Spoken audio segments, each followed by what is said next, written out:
Tantor Audio, a division of Recorded Books, presents The Brain-Based Classroom, Accessing Every Child's Potential Through Educational Neuroscience, by Kieran O'Mahony, narrated by Roger Clark.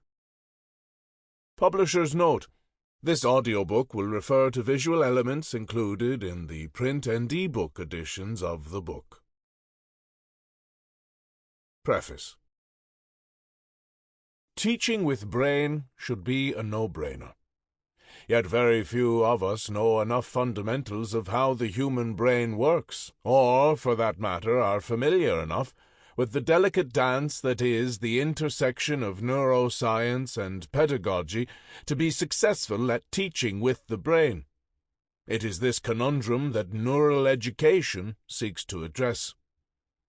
The body of knowledge with practice that is contained in this book emerged from design research projects in learning theory and implementation. Several fields of research emerged separately, but came to a critical confluence at the end of the decade of the brain. This coincided with life, learning in informal and formal environments.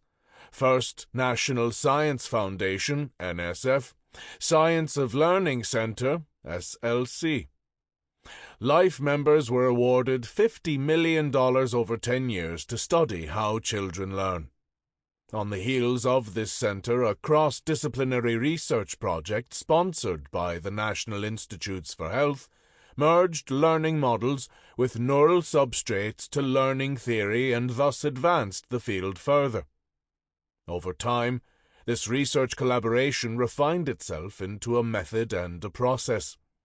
From these various origins, a method of neuroscience and learning science blended into a pedagogy that had real potential for teachers.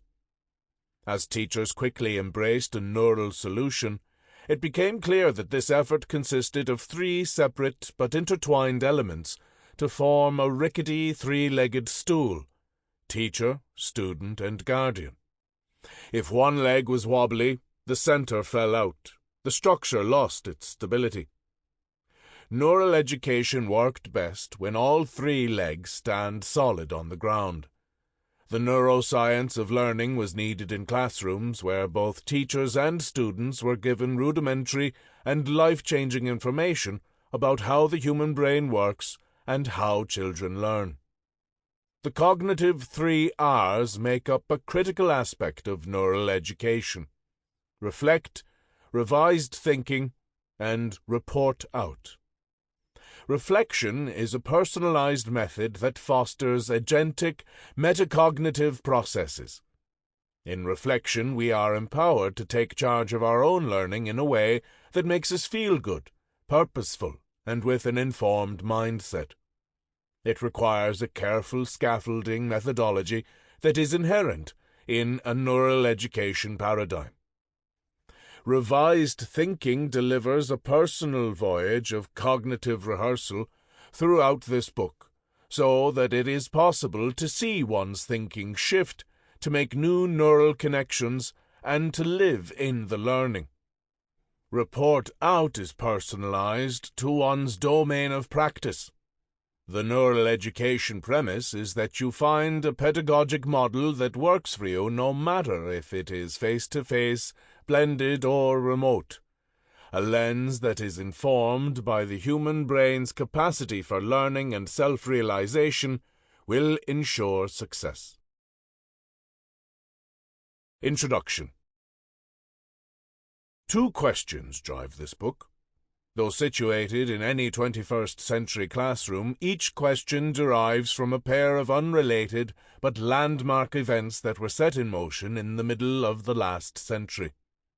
The first question emanates from a noteworthy meeting of the Special Interest Group on Information Theory that took place at MIT on September 11, 1956. All teachers live under the shadow of what happened in that room on that day.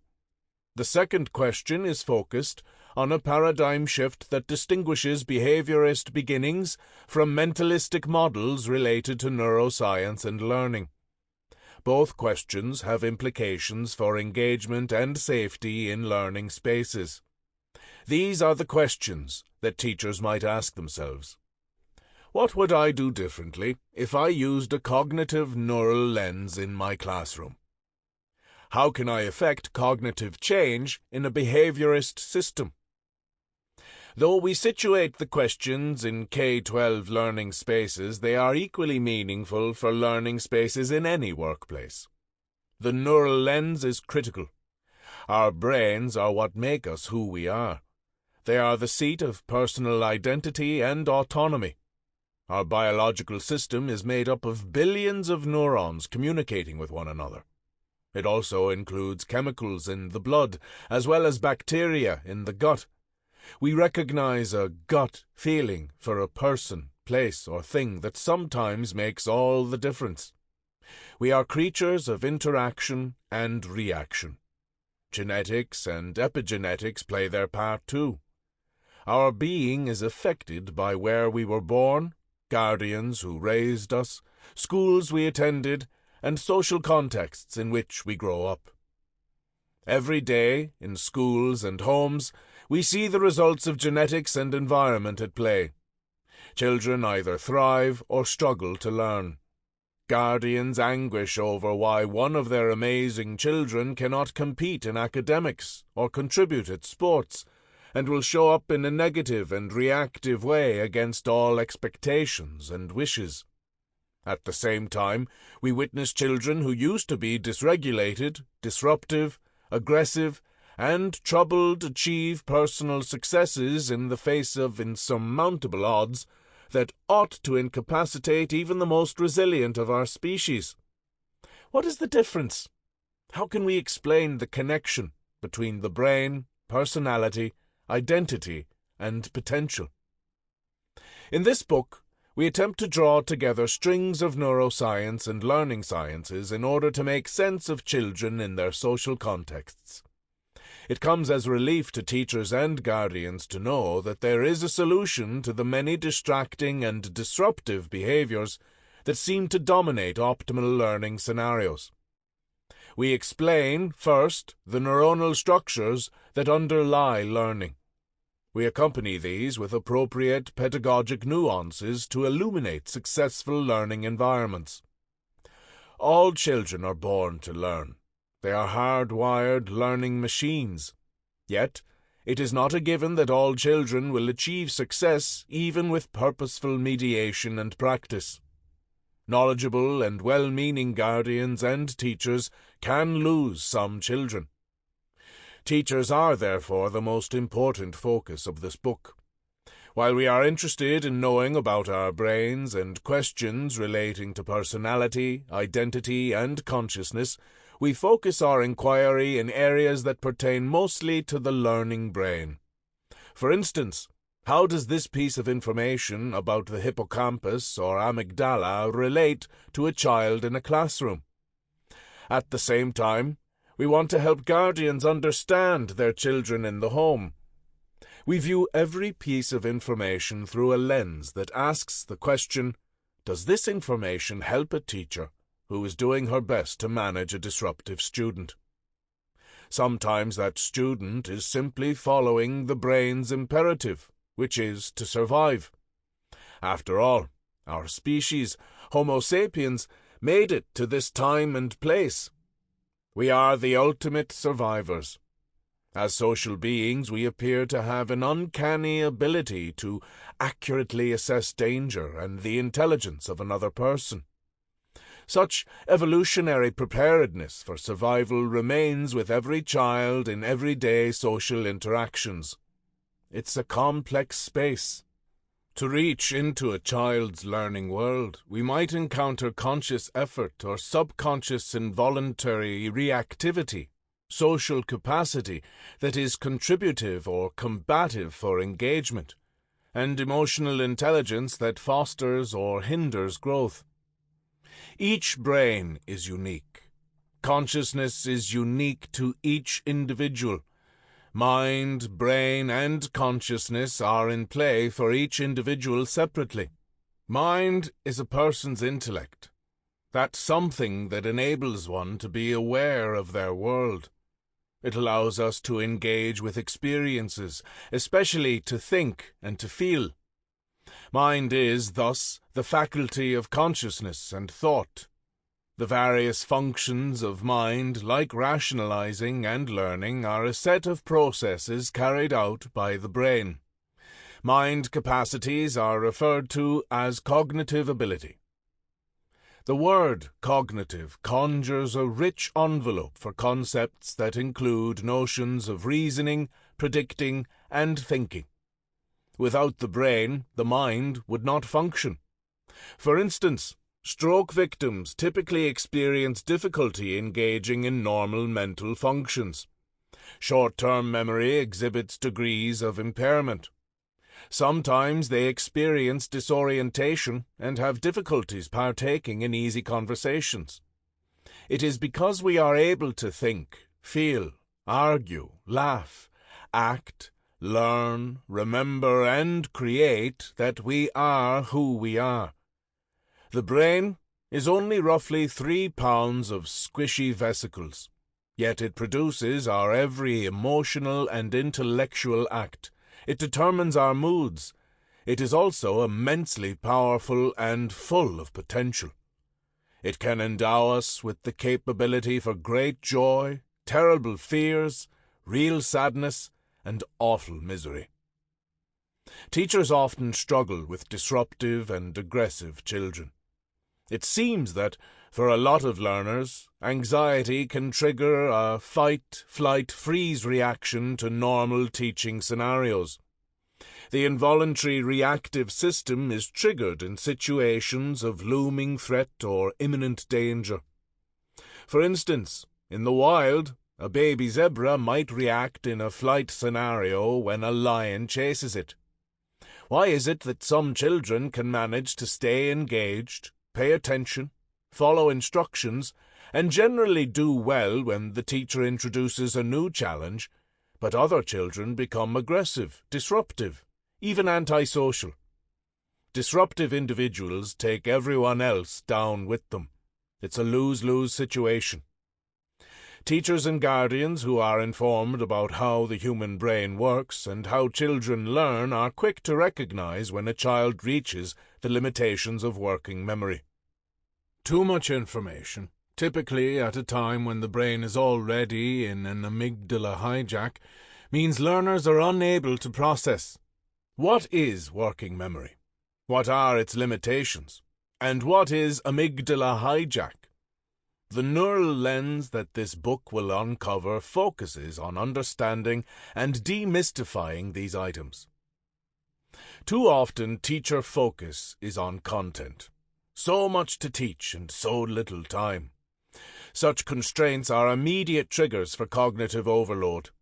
A perfect storm of inattention, frustration, fear, and anxiety manifests into amygdala hijack, with its constituent disruptive behaviors acting out with aggression. Teachers' ability to recognize, manage, and diffuse an amygdala hijack is probably the most valuable toolkit that a neural lens delivers. Working memory is not something that teachers typically strategize for as they prepare their lesson plans. Yet, it is often the most critical constraint that hampers a child's ability to stay focused, to pay attention, to engage with fellows and/or content, and to feel good about progress. Teachers always ask, are there any techniques for increasing a child's working memory? The welcoming answer is a rousing yes. We can be intentional about increasing a child's working memory, so that by the end of even 1 week, perceptible improvement can be obtained. Unfortunately, most everything the teacher does or says has the capacity to also decrease this hardwired biological phenomenon. It's not the first thought that comes into a teacher's head. Am I impacting the child's working memory? These important pedagogic considerations do matter if we are to improve learning. School can be stressful for children. Adults should not make it more stressful, by not knowing the critical components about what working memory is and how to engage with it. Teachers who are familiar with the neuroscience of learning are fully aware of the brain's processing limitations and, in addition, cognizant of the many techniques for helping children navigate this difficult space. Children are born with the potential to learn, but they are not always able to get there on their own. The learning brain is the focus of this book. Learning is about neuronal communication. Connection occurs through interacting circuitry in an electrochemical exchange of information. Action potentials result in electrical propagation along axons, which, in turn, excite chemical exchanges at the synapse. A synapse is a space between two neurons, between the terminal of neuron 1 and the dendrites of neuron 2. At the axon terminal, presynaptic vesicles are prompted to release chemical messengers, neurotransmitters, into the synaptic cleft, where dendrites from the next neuron are looking to bind with them.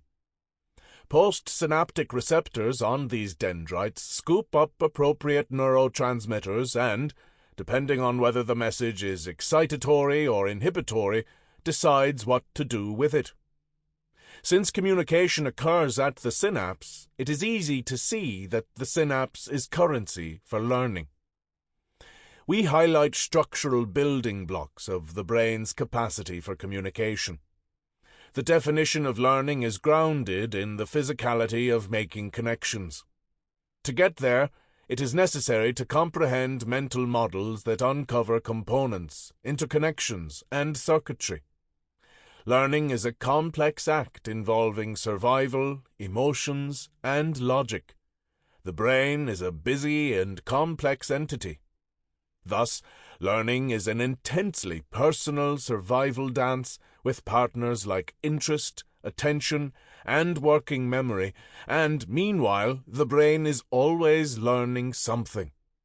We might think we know how to create optimal learning spaces, but what works for one child might be the exact opposite for the next child. When the teacher says X plus Y equals Z, we have no idea how each child will interpret it. We can point out supporting methods and strategies, but acknowledge that there are as many covert as overt curricular items that embellish and/or hinder learning. For this reason, the book is provisioned in functional sections that speak to the complexity of the learning process and to ongoing demands on various actors and interactors that contribute to success. We outline 3 grand schemas that propel the book's forward motion: breaking paradigms, rethinking pedagogy, and conceptual collisions. We ask questions in each chapter. We offer evidence for why certain methods and practices work. Some are heady constructs. Neuroscientists are quick to admit that we have but a delicate toehold in this new world of circuitry and chemistry, of synaptic currency and inhibition. It's an exciting gateway into the world of cognition. In Part 1, we explore methodologies for engagement with increased capacity for learning. Chapter 1 sets up neural substrates for learning and the lens through which teachers view their world. Chapter 2 looks at the pervasive methodology that is steeped in grades, stars, and positive stimuli in order to cajole, coerce, or otherwise cause the child to enact behavior that is deemed appropriate and acceptable. Chapter 3 explicates why we revert back to affect instead of effect in the modern classroom. Chapter 4 examines the outcomes of children that are coerced, cajoled, or otherwise caused to desist from enacting behaviors that are deemed inappropriate or unacceptable. Chapter 5 focuses on underlying neural science that highlights the importance of physical activity, especially crossing the midline to foster powerful learning practice. Chapter 6 focuses on an intentional shift from a behaviorist rewards and punishment to a teaching and learning model that is informed by a carefully curated neural perspective. Chapter 7 focuses on identifying and teaching to the most highly sensitive children as a way that engages and ignites optimal learning. In Part 2, we highlight neural constructs that are fundamental to original thinking. Chapter 8 unearths a paper from 1956 that changed the world, but seems to have been undiscovered by teachers. Chapter 9 rediscovers the man who gave us the notion of neural circuitry and systems. Chapter 10 dives deep into how the learning world shifts if we truly understand a malleable brain. Chapter 11 reveals science's most attractive cellular model for learning and memory. Chapter 12 reveals a hidden feature of the survival brain that wields a powerful impact on the learning brain. Chapter 13 illuminates groundbreaking work which looks at the construct of fixedness in relation to intelligence and talent. Chapter 14 outlines seminal work related to learning for adaptive or routine expertise. In Part 3, we reveal strategies that are essential for 21st century skills. Chapter 15 reveals a powerful new way to motivate children so that they can excel by being prepared for future learning. Chapter 16 illustrates an effective method for nurturing learning environments for safety. Chapter 17 engages inextricably with the need for autonomy as a child locates identity. Chapter 18 defines the cognitive revolution and places it firmly in the realm of learning. Chapter 19 asks the question, what if Maslow didn't take into account the sensitivity of orchid children? Chapter 20 tackles a difficult episode in education that confounded progress. Chapter 21 unearths a critical flaw in Thorndickian educational thinking, one that had profound impact in teaching systems for many generations. The book ends with an epilogue that attempts to bring neuroscience together with methods and practice for success. Research evidence and empirical data is provided in the references, glossary, and index. Today's learning space inhabits a very unique era for children, their guardians, and teachers. For the first time ever, we have access to information that illuminates what is really happening at this developmental age inside individuals' heads. This is the first generation that has access to this kind of information. Part 1. Breaking Paradigms. 1. Neuroscience of Learning. I feel so helpless. I don't know what to do. It's my daughter. I'm at my wit's end. Guardian. Teachers are not easily convinced. They have witnessed so many attempts to increase student academic performance that they are wary of the next change du jour. If you knew the kind of students that I deal with, you would never suggest anything so crazy.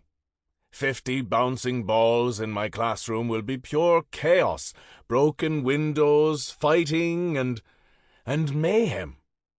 Then a week later they beat down my door. Why didn't you tell me sooner? How come I never knew this stuff? What happens in the meantime is not a miracle. It is simply science. And when something works and works every time, teachers are quick to want more. That has been my experience over the past 10 years, since neural education gained a limpid toehold in classrooms in a practical way. In the beginning, I would have said the same thing, agreeing with naysayers that it would be foolhardy to introduce more distractions, foolish to invite chaos where there was a tenuous if intermittent calm. Yet, today I never start a lesson without first inviting the entire class to engage in a physical exercise designed to improve learning. The idea is threefold: free up working memory, increase blood flow to the brain, and fill the room with appropriate neurotransmitters for learning. Appropriate neurotransmitters include dopamine, serotonin, norepinephrine, and oxytocin. That means children are out of their seats, moving kinesthetically in a structured way that is both fun and challenging. It is part of every classroom norm, so children expect it. In fact, if I do not do it right, or if I am late in starting, the children remind me. They expect a safe, fun, and energetic start to every lesson. Paradigm shift. For me, that is a paradigm shift from the way in which I managed my classroom in the past. I was a strict disciplinarian because I wanted to give my students a sense of responsibility and a level of consequences for their behavior, good and bad. I was convinced that I was doing them a favor. I thought I was setting them up for life. After all, the school had standards by which it gained its reputation for success and its ethos/culture for improving children's academic outcomes. In colorful introductory brochures, we claimed that we used emergent ideations to better the lives of our students, that we knew what we were doing so that your children would excel in life. I bought into this positive marketing language because I joined the profession that I loved in order to make a difference for young children. The next generation was going to be better than their parents' generation. They would have more opportunity, would do well in life, love, and work. So what happened? In retrospect, it was a no-brainer. I should have seen it sooner. Why would a 10-year-old child say the words, "I hate school," and viscerally mean it? It just doesn't make sense. All guardians recognize this dismal attitude towards learning in organized learning. The 2-year-old had become a belligerent preteen. For a moment, she was insatiable, simply couldn't get enough knowledge, and was forever asking why and what questions. Why would that same eager child grow to hate the sacred place of learning within just a few years? All children have brains, hardwired learning machines, see Figure 1.1. Right from the get-go, every child is a veritable vacuum sucking up as much knowledge and skills as humanly possible. That is, right up to the moment they show up in school. Then their tune is changed dramatically. School is boring, school is icky, school is work. Learning used to be play. It used to be about curiosity and getting an answer to a question that I chose and that helped me make sense of my world. But now it feels like you are trying to fill me up with useless scraps of information that I will never like and never use, and you punish me when I am not feeling well about myself or about school. Crisis in academia. But it gets worse. In the US, a child drops out of high school every 26 seconds. That's more than 1 million children pushed out of school every year. That is costly, in more ways than might be apparent. It's more than 1 million children not contributing to society every year. Such dire dramas persist year in, year out, since we began collecting data in the middle of the last century. Research shows that the cost of dropouts is not only injurious to the students at the moment and for the rest of their lives, but that it has a very real collateral dollar impact on all taxpayers and for the nation as a whole. For instance, the Washington Alliance for Excellent Education highlights the following impact of dropouts on society. If half the students who dropped out of the class of 2008 had graduated, they would have generated $4.8 million more in wages and $636 million in state and local taxes nationally in one average year of their working lives, adjusted to reflect today's costs. Expenses compound in a cycle of negative social and economic calamity. Impending expenses exacerbate individual and state lost revenues, since the probability is also high that dropouts will end up incarcerated, use welfare, or live on food stamps. For instance, it costs significantly more to keep children in juvenile detention or in prison than it does to Sample complete. Ready to continue?